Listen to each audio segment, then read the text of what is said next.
Moonrise, the new Netflix anime, now out. Let's talk about it.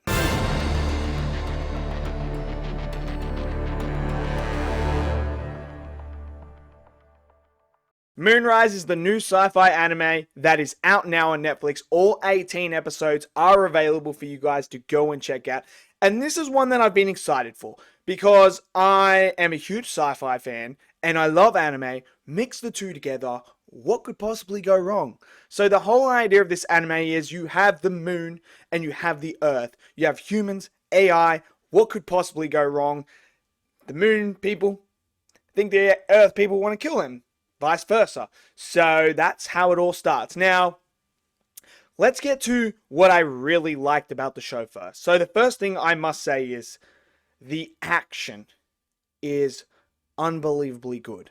Is unbelievably good. You will not be bored in this series. This series has a lot of action, and it's not just one standard piece of action that you're going to see. You're going to see there is swords fights, there is gun fights, there is hand-to-hand combat fights, there is space battles, there is robots, there's every sort of action that you would want is in here.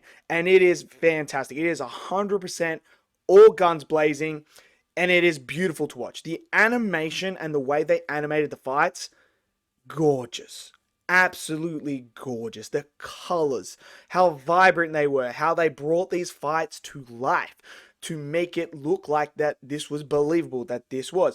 But the thing that I really liked about the action is it had narrative behind it as well. And you could feel the emotional weight, especially when there's two characters who have history with each other and they're going to battle with each other. You can feel each throw of a punch. There is narrative behind it. There is emotion behind it. It's not just, I need to fight for the sake of just having an action sequence. So I really, really like that. The space battles were great as well. It gave me this Star Wars vibe when you're looking out there, like how, you know, in Return of the Jedi, has you're looking out there, Luke's looking out there, and you see all that. Revenge of the Sith, all that. It reminded me of that stuff. There was some really nice space battles. It does give off a Destiny vibe. So if you've played the Destiny games, this has a bit of that, because especially with the moon stuff, most of it takes place on the moon. So it does give off this like Destiny vibe. And the way that they came up with how this technology works, I thought was very unique as well. It's like this technology that can basically transform into things that you want it to be, weapons and stuff like that. And the way that they're able to move very quick, I like that aspect as well. And it enhanced the viewing experience. So, and the animation is stunning all the way through. The designs to how they execute the animation, how it looks and it flows. Absolutely gorgeous. Really, really like that. Another thing I liked was the characters. I did like Jack as the main character. I thought he had growth. You know, you see where he starts off and where he ends up. And I like his character growth and how he progressed. Now, some things that I think could have worked with that character arc and made it a little bit more, and with other characters as well, because not only is Jack a great character, I also did like Phil as a character as well. I thought he was very complex. He had a lot of layers to him, but I do feel like it could have been explored a lot more. And there's other characters like Reese who were fantastic as well, who had some good character moments.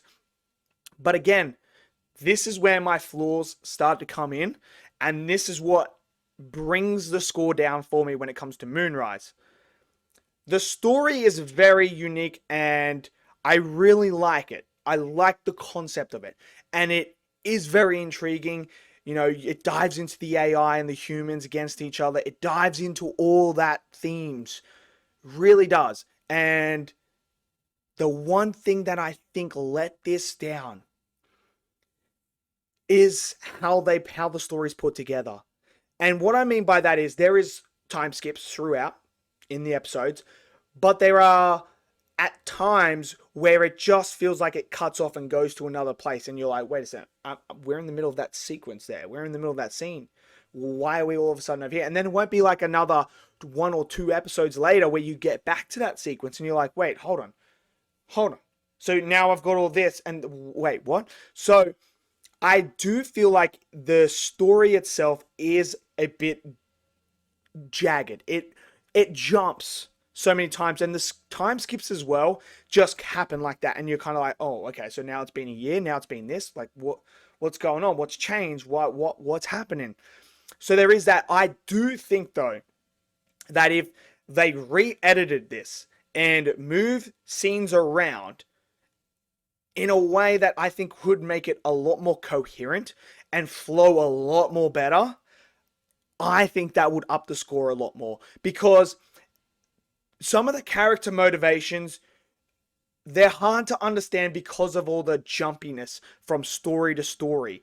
You know, the story threads to different plot threads and stuff like that. There is a lot going on. There's a lot of plot threads happening. And I just don't think it's put together in a way that flows, that makes you understand at that particular time you're watching. It's not until the final few episodes where everything comes together and you're kind of like, oh, okay, so that's the whole motivation in that. I get that, but it does take away early on. It takes away some of the twists and the shocks and that you find out. It does take away from those moments that could have been really epic and really hyped up. But because of the way that they chose it, you know, you go on flashback here, and then you're back to the present, then you have another flashback, you're here, you're there. And I really feel like they could have just maybe dedicated a couple of episodes to an entire flashback. You know, we saw that with Devil May Cry episode 6, one of the best episodes you're going to see, you know, dedicated to a whole entire flashback for characters. That they could have done here, and I think that would have enhanced, because you're just jumping from different plot threads all the time, and it's because there's so much going on. You're trying to figure out, okay, what how's this connected here, how's this connected here, how's this connected here? So I can see why someone would watch this and get to a point where they're at episode 9 and 10 and that, and they're like, you know what, I'm done, I don't want to watch this anymore, because it's just jumbling and jumping everywhere. I can totally understand why someone would think that, but I can also totally understand if someone really liked the way that they told this story. I totally get it as well. For me, I just feel like you could personally move things around and make it flow a lot better, and I think that would up it. But that's not me saying it's bad. I still think there is a lot here to really, really like. For me, it's like a 7.5 out of 10. So it's very, you know, a very good anime.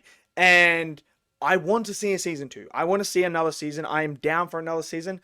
I feel like there is a lot of potential in this world. The world building is great. I feel like they've set things up brilliantly while also ending certain character arcs and plot threads while keeping some open at the same time. And there is some great action. Like, the action is unbelievable in here, and I think a lot of people are going to like it. If you're an action-heavy sci-fi person, this is the anime for you. You're going to freaking love it. So, overall, I enjoyed it. Let me know what you guys thought. Did you guys really enjoy it? Maybe you didn't. Let me know in the comment section below. Smash that like button, click subscribe, and I'll see you guys next video. Until then, stay safe, and peace out.